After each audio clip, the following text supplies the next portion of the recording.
सुना बोला तो हर बार बधानिया दतिया हो देखी हो तेल सारा संगतिया हो यही रोह से लागो रिश्ता टूटी।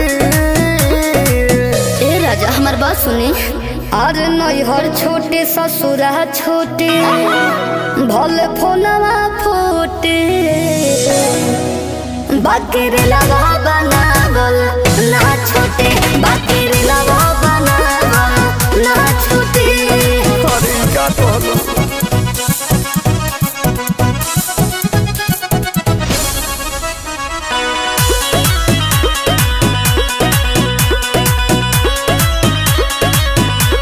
आई बारू जहिया से बानी डिस्टर्ब हो जाइबू वायरल तो फेरा में पड़ब।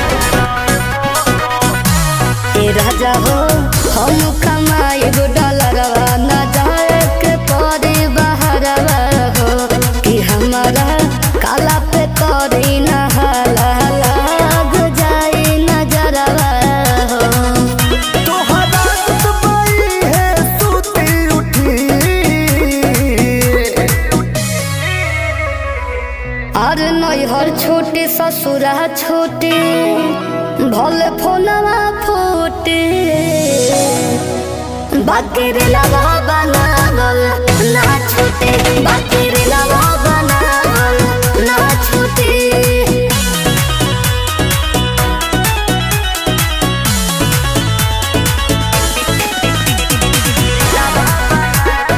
बाप रे बा हमार मेरा सुपरस्टार मनी मिराज के साथ मानी लो बात ये धानी मुकुल के इज्जत डुबावाना तू हमारा कुल के।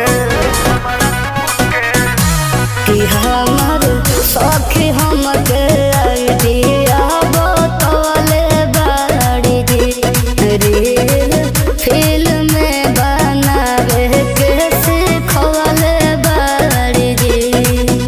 तुझे आज खोजियो तारे घूटी घूटी अरे नैहर छोटे ससुरा छोटे भले फोनवा फोटे